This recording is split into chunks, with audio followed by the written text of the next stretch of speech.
All the money I came with ended here. Gone.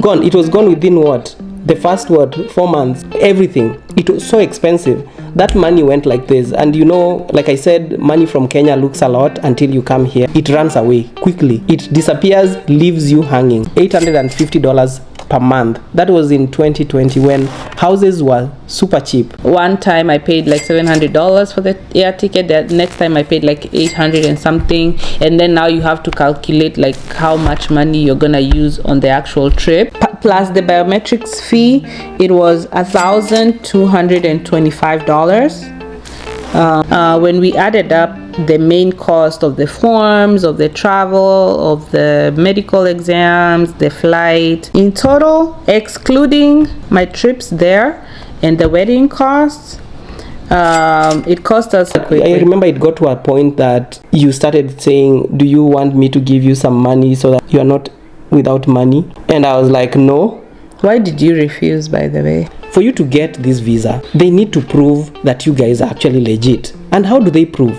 They look at all the things you do around this process, not just you paying for these forms. If you just pay for these forms and there's nothing, well and good. If your story makes sense, it's fine.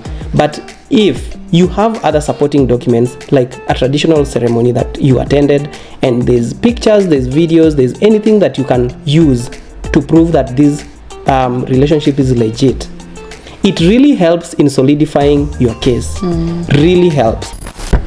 Hey guys, welcome back to our channel. I'm Nick. And this is Elle.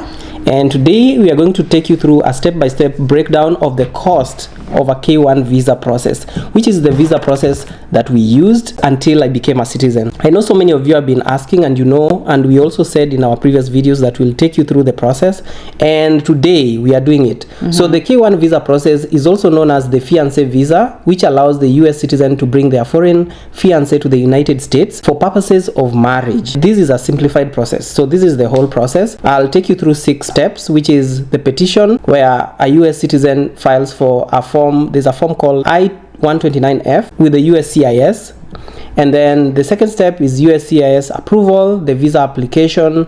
The visa application involves a couple of steps where you are required to have a birth certificate, a police clearance from the country you come from, a medical examination, proof of relationship, financial support, or the form I-134, which is affidavit of support. There's a visa interview. Then your spouse travels to the US. Now you start the process inside the US, which includes, amongst many, adjustment of status, all the way to naturalization, which is what I went through, and I'm now a citizen. Elle will take us through the cost. So both of us will be talking about it, but Elle will take you through the amount, the actual amounts that we actually went through, and we'll compare it with what currently is the amount. Hey guys.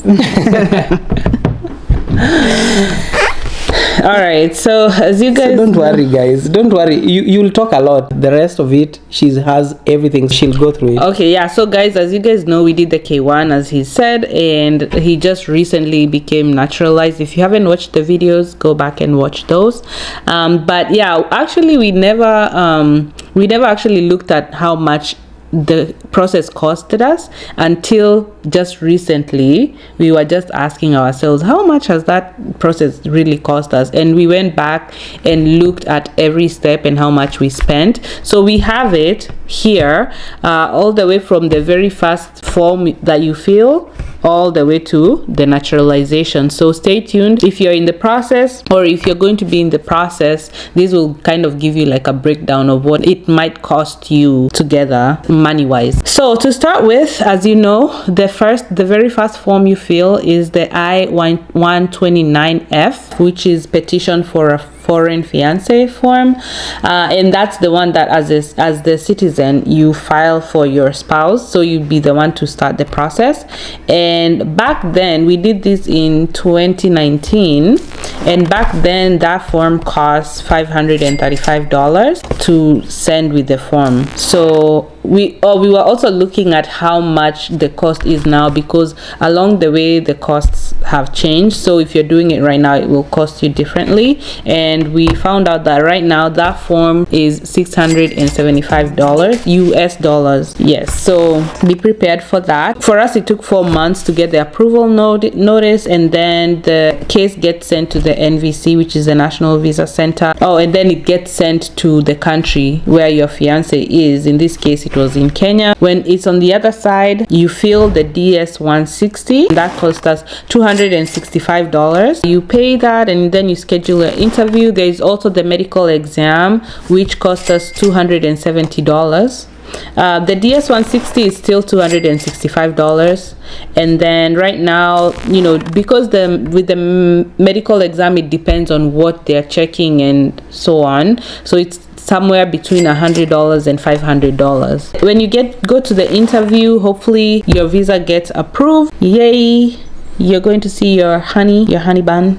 So that's awesome. Something I wanted to say before you get to the interview, before even the medical exam, you have to make sure that you have a passport for your country. So that cost we have not included. Okay, yeah. You also have a police clearance. Depending on the country you are, there are different costs. We have not factored in any transport cost of you moving around. We've not factored in if you had to take some passport pictures. So that is also not factored. And any other costs that are associated with forms, because you are filling in, you're printing, all those are small minor costs that will not be included in this. Yeah, make sure that you're putting into consideration those costs. Also, another cost that maybe I didn't mention, because it's a requirement of the K1 visa that you and your future spouse have seen each other within 2 years of you applying for the visa. If you met each other, like they were already on the trip and they met you, and you have pictures and you can show that you've met within that time, that's fine. But someone has to travel. The U.S. citizen has to travel to either where you are, or you guys can meet at a mutual destination. So that's also a cost to the process. A huge cost. Yeah. Especially if someone is flying from the U.S. to Africa. That's a huge cost. Maybe what, $1,000? I flew because it's two-way. Yeah, it is both way, because you're going and you're gonna come back. So back then in 2019, it was like, I remember there was a time I paid like $700, and another, because I went twice. I came twice. One time I paid like $700 for the air ticket. The next time I paid like 800 and something. And then now you have to calculate like how much money you're gonna use on the actual trip. So I would say I didn't have to go twice for the process, but I went twice just for us, like what we were doing. But you at least have to have seen each other one time within the last 2 years. So that just kind of gives you like an idea. Right now probably the tickets will cost more, so plan accordingly, but that's just how much it cost me back then to buy the tickets. So when you get the visa, now it's traveling time. Now you had to come over. Now that's another cost. Yeah, because the other cost associated with you traveling, which people know, like buying the suitcases and everything, those costs we are not putting them here, because that will just make that cost go even higher. For instance, for the interview, there's an amount you pay for the DHL to send the passport to you, right? Oh, yeah. Yes, those costs we don't include them here. So for us, I think because it was COVID time, I think it cost us like $1,100 US for your ticket, and it was one way. Because now when you're doing the K1 visa, when it's time for him to come, it's one way, because he's not intending to go back, at least not right away. So that's a one-way ticket. It was COVID time. The traveling was chaos, so we paid $1,100 for that. Do you think it will be cheaper if it wasn't COVID time? I think it would just be almost the same. I think one-way tickets are usually more expensive. It's possible. And also because it was like today and tomorrow, that's how we bought the ticket. So it was maybe, I don't know what it's cost right now. Maybe it's just the same or cheaper or more expensive, also depending on how you want to travel and so on. So that's just how much it cost us, but you can do your own budgeting and decide how much you want to spend on that. When your spouse gets, or your fiance at the time, when they arrive, of course, if you're in the US and you are living with somebody else or elsewhere, and now your spouse is coming, your fiance is coming, you have to figure out, do you want them to come join you where you're living, or are you starting a new home with you and them, right? Oh my God. So and do we have that cost? we did not include that cost here, but so on average, let me just put on average, like an apartment in Arizona, where you rented first, it was $850. That's just the house. Nothing. We don't have seats. Per month. Yes, per month. $850 per month. That was in 2020 when houses were super cheap. You've not done internet, of course, electricity, water, gas, nothing. And then you still haven't furnished the house, so it is completely empty. Just to give you perspective, a couch, a sofa set like this cost us $1,000. That is how much it cost us, and that was a cheap couch. So it's usually very expensive. So if you buy a bed, maybe another $1,000 or $800. If you buy cushions, if you buy mattresses, the cost keeps on going up. So if you are going to have a big wedding, we will also talk about that. yeah, so just to give you perspective, when you're in the US, usually how renting a place goes is you pay for that month's rent, and then you have to pay a deposit. So what you need to do is you pay 1 month's rent. In some states, in Arizona, it was just 1 month rent, and then you have to have a deposit, which is the same amount as the month's rent. There are some non-refundable fees and so on and so forth, and then furnishing, of course, that was money too. But yeah, like the situation, the living arrangements is also another cost to consider, because where is your person coming, and where are they gonna be living, and how are they gonna be eating, and what are they gonna be, like all their living expenses. You have to think about that. Once your fiancé arrives, because as you guys know or may not know, but the K1 visa, one of the requirements is that you are going to get married within 90 days of them arriving into the country. So once they jet in, then you have to start wedding preparations, because that's the next step. So it depends on what kind of wedding you want to do. It depends on how you want to get married. So some people want a grand wedding, and you can do that. Some people want a small intimate wedding, and you can do that to the court and just get married there. Pretty simple.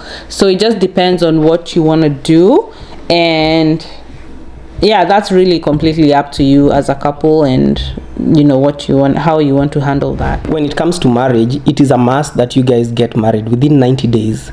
It's not optional. So whichever way you want to do it, whether you want to go to the court or you want to do those the simple weddings like she's saying. And the simple weddings here are not simple, because hiring even a florist is so expensive. If you try to hire a DJ, just be ready, it is per hour. If you want to hire a photographer, photographs here, videos are usually 6 minutes, and 6 minutes is what, $3,000? It depends on who you're hiring. Yeah, they're usually very expensive.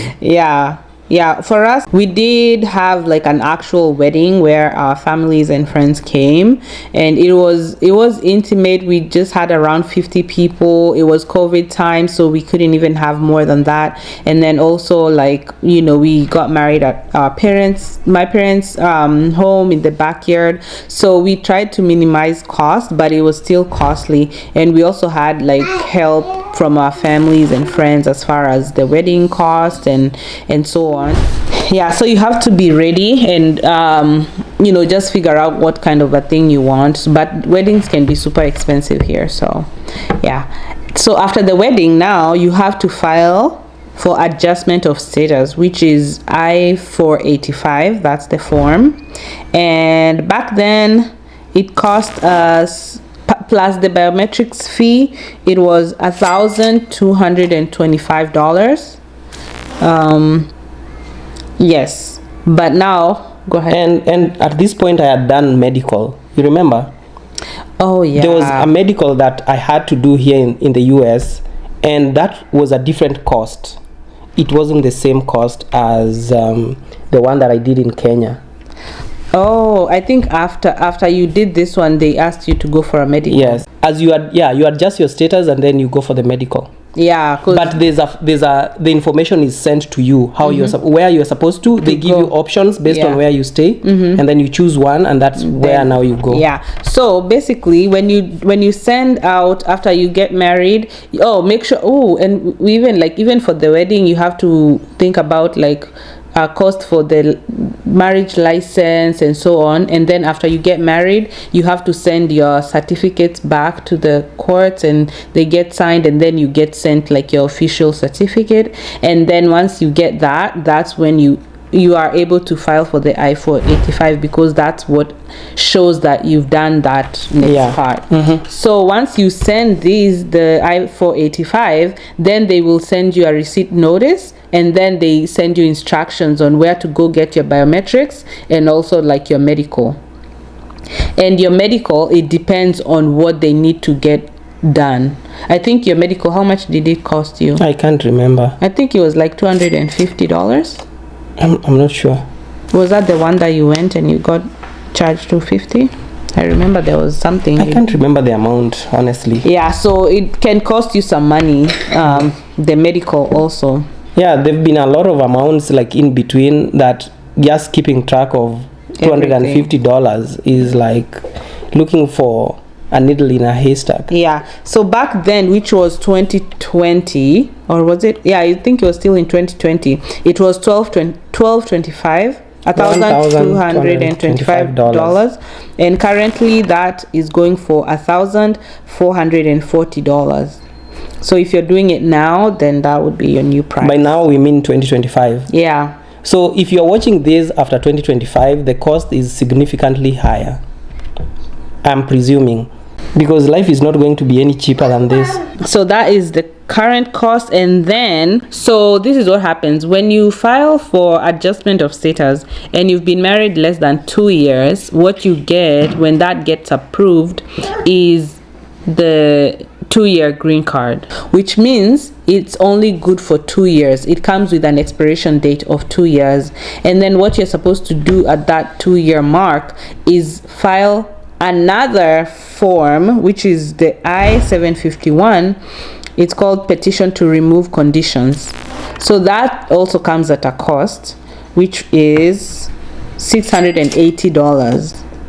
So that's another added cost. And something actually we forgot to mention is when you're filing for your adjustment of status, you also file for your employment authorization form. So that form, if you file it together with the adjustment of status form, then it's free. But if you file them separately, that will end up costing you some money. And I don't know exactly how much that is, but maybe we'll put it somewhere. I can't remember exactly how much that is. So it's in your best interest to file them together at the same time, so it will be free for you. So does it mean at this time you can't be employed?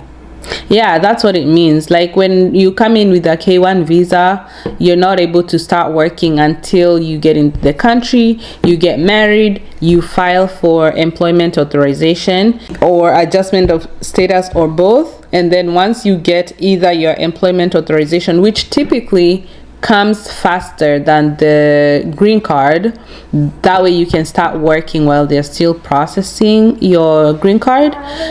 So that's ideally, you should file both at the same time. So again, at this time, you're also going through expenses like changing your driver's license, because when you're adjusting the status, it is also extending and giving you the ability to also do your driver's license. So that will also vary with cost once those documents come back, in order to extend your driver's license, because that is your ID. So at this time you cannot drive, you cannot work, you are basically relying on the person who filed for you, your spouse. So your wife or your husband, you are 100% relying on them. So and this period varies. How long does it? Is it 12 months? For me, it took a long time. That's why I don't even know the real timeline. What is the real timeline for this thing? I don't know what the real timeline is, because that was my experience as well. But typically, it used to be at least like 3 months for you to get your employment authorization, and then the green card would come, you know, a while later. I don't know how long, but for us it took so long because it was during COVID, and you know, the offices had been closed for a while, and then when they came in, I guess there was a lot of backlog, so it ended up taking a whole year for you to get your employment authorization, right? Maybe close to a year 2 months. A year and 2 months. Yeah. It took so long, and this doesn't happen for everyone. I think maybe for the rest of the people, maybe it's 8 months. I'm just assuming. Yeah, I don't know. It just took so long, and we were just like, oh, yeah. But anyway, probably right now, probably they are processing things much faster, so maybe it won't take that long. But you gotta faster. It depends. With right now, we mean like 2025. Yeah. Compared to 2020. Yeah. But it also depends, because I feel like the current government is making it more harder for people, even for people who are married, to actually get a status. Why? It was in the news. Oh, it was? Yeah. Maybe. It was actually in the news, but anyway, that's another story for another day. Yeah, so maybe it will be longer, maybe it will be shorter, who knows, we don't know. But yeah, just be prepared, because now what it means, the true meaning of this is that now you're operating as a one income household, because your partner, when they're not able to work yet, then you know, they have to the household has to rely on the partner that's working. So that's also something that you guys have to be prepared for, and know how you're going to go about it, and figure out like your lives around the time when only one of you is working. And I think one of the most important things to do when you're coming from whichever country you're coming from, make sure whatever money you've saved up, you are able to transfer it to this side, so that you use it during this period to cover some of the bills, because it's kind of expensive, and also it will cause a strain to your partner and even you, because especially if you're a guy, this one I'm speaking in terms of guys, because as a guy it really feels weird when you're sitting and your wife is taking care of all these forms.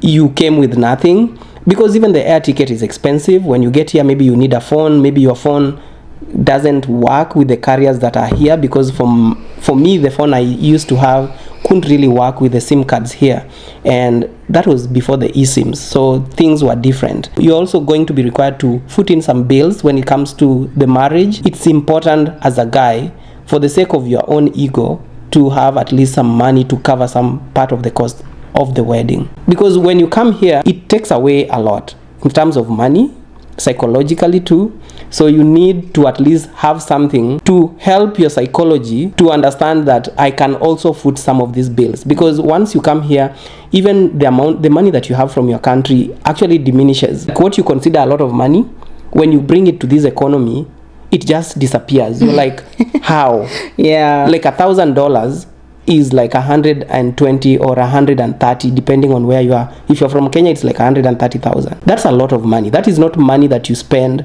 just when you wake up in Kenya. So just be prepared, have some money, a huge bulk of it. If you know you want to get married and you want to spend the rest of your life with this person, have that money here. It will become very handy for you, and it will help a lot in just helping in some of the bills, things that you don't even think about when you are coming to this side.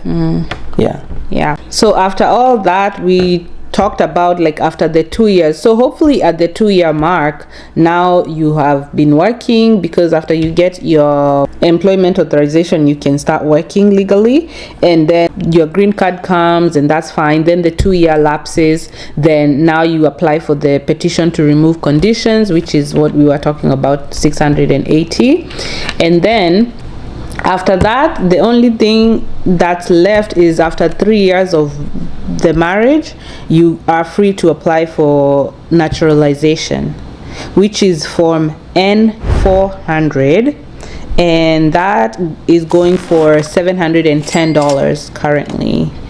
So That is your final filing fee. Yeah, I don't think there was any other cost associated with the N400, right? After 3 years, that's when you can now file for this particular form. And the good thing, if you have an online account, it will tell you, it has a calculator that you can figure out to know if you are ready to now apply for the N400, which is application for naturalization. I think usually that took about like a few months, maybe like 6 months from when you applied. They say 8 to 12 months. That's the timeline. Yeah, but I think for you it took us shorter, because it was what?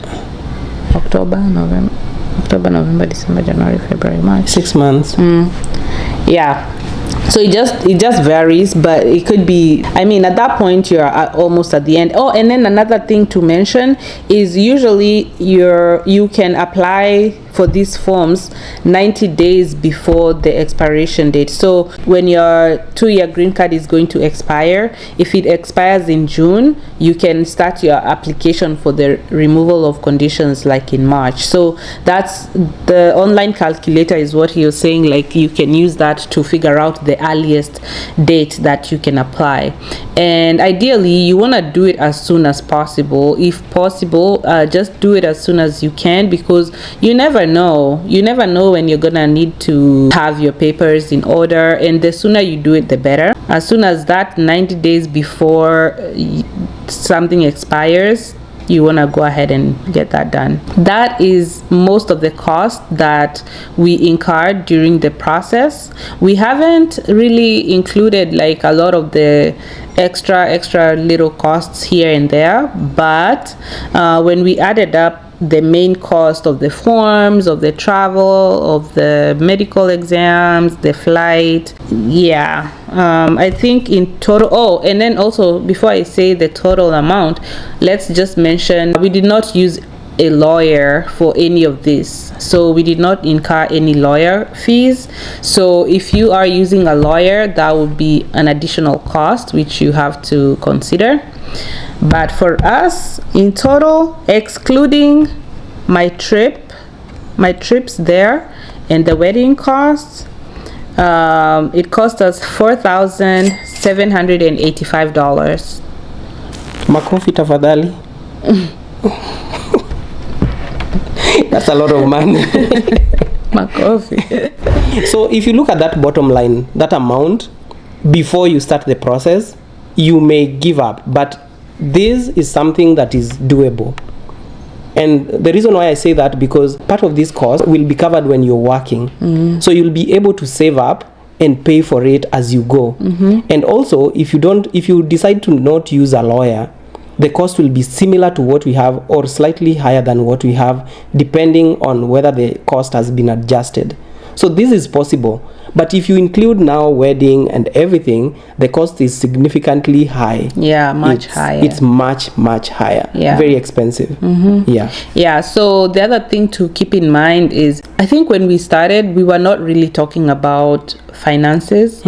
Basically what happened is you paid for things that happened in Kenya and I paid for things that happened here. And then when we came here, now we started, because I also came with some money, which ended, by the way, I'm not shy to say, all the money I came with ended here. Gone. Gone. It was gone within what? The first 4 months. Oh yeah? Hey. Because we were using a lot of money, because most of the things that we required, because I've not even talked about the suit that I wore. I've not even talked about like how expensive those suits were. Oh, for the wedding? Yes. We've not even talked about the cost of the food, the cost of everything. It was so expensive. That money went like this. And you know, like I said, money from Kenya looks a lot until you come here. And when you convert it, it's like just gets finished. Yeah, I remember it got to a point that you started saying, do you want me to give you some money so that you are not without money? And I was like, no. Why did you refuse, by the way? Ego. How do you do that? That's why I'm saying, guys, make sure you remove all your money from your NSSF and NHS. Those but guys, you had some money. Malipo ya uzeni. You had some money left over. It sounds like you're regretting a decision that you made. No. I took most of the money because I knew this was going to be very expensive. I had an idea that it was going to be very expensive, and I needed to have some money. But what I'm just saying is that money it runs away quickly. It disappears, leaves you hanging. Oh, another cost that maybe this is on your end that we haven't even touched. What? The ratio. Is that part of the process? Yes. That's not part of the process. No, that's not part of this process. So my friends, that is part of where also some money went. Yeah. Guys, if you decide to do the traditional ceremony in Kenya, because remember, for you to get this visa, they need to prove that you guys are actually legit. And how do they prove? They look at all the things you do around this process, not just you paying for these forms. If you just pay for these forms and there's nothing, well and good. If your story makes sense, it's fine. But if you have other supporting documents, like a traditional ceremony that you attended, and there's pictures, there's videos, there's anything that you can use to prove that this relationship is legit, it really helps in solidifying your case. Really helps. Pictures are like the little, I don't even know how to say, pictures are everything. They speak more than 1,000 words for this process. So that cost is actually also takes a lot of your money. Yeah, but I think even we did the ratio even after we had applied. Remember, we did the application in July, and then the ratio was like in September. But money is going. What I'm saying, that is the constant thing. Money is moving away from you swiftly.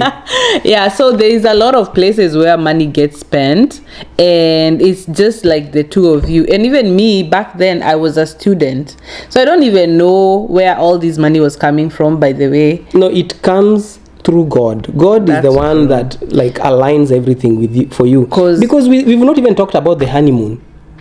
Is the honeymoon part of the process? The honeymoon was part of our process.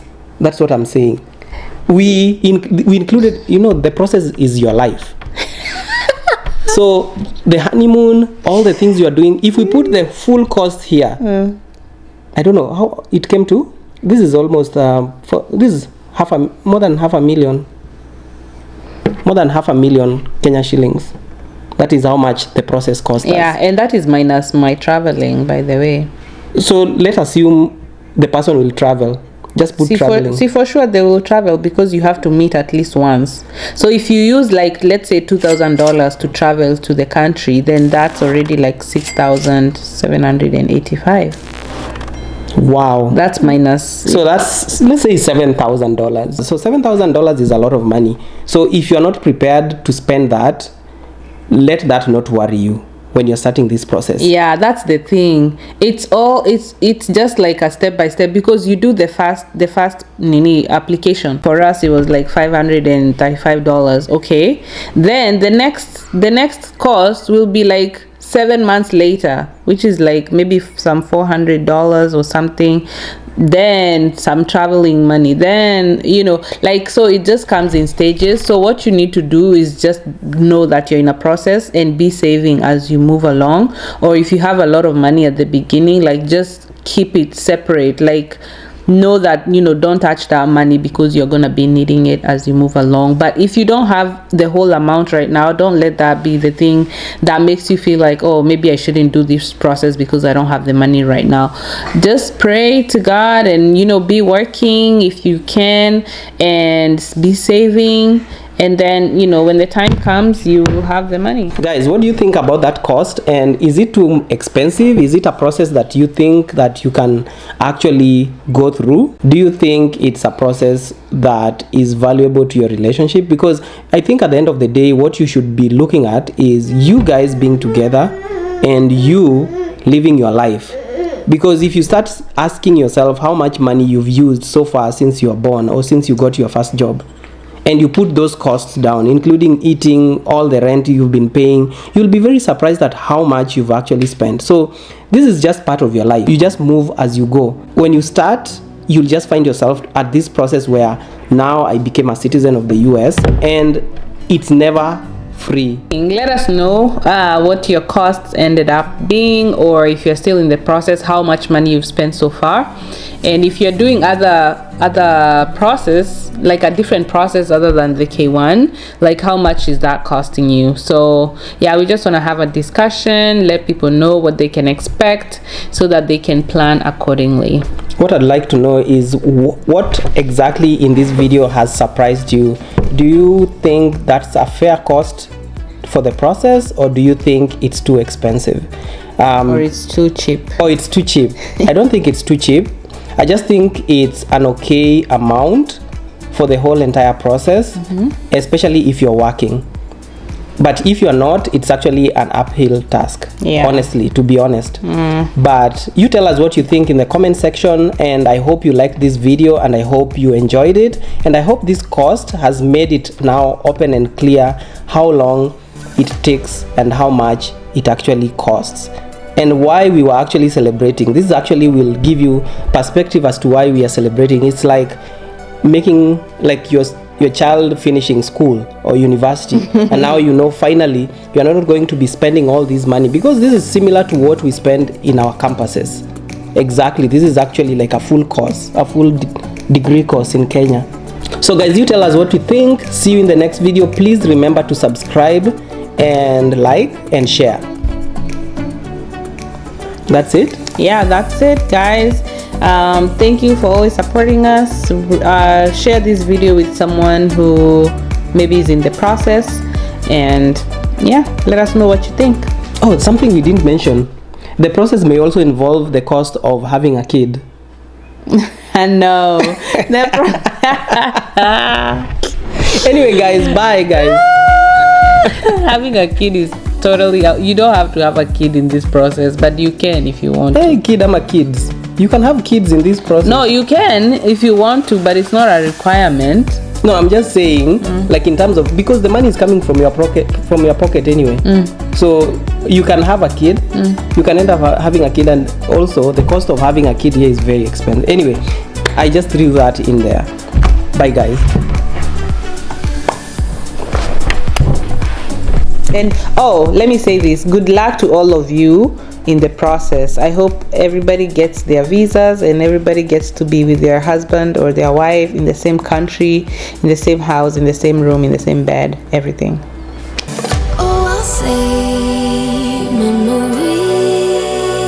So like, share and subscribe guys, and watch out for our next video.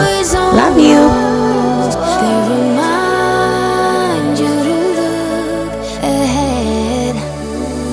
Time is running out.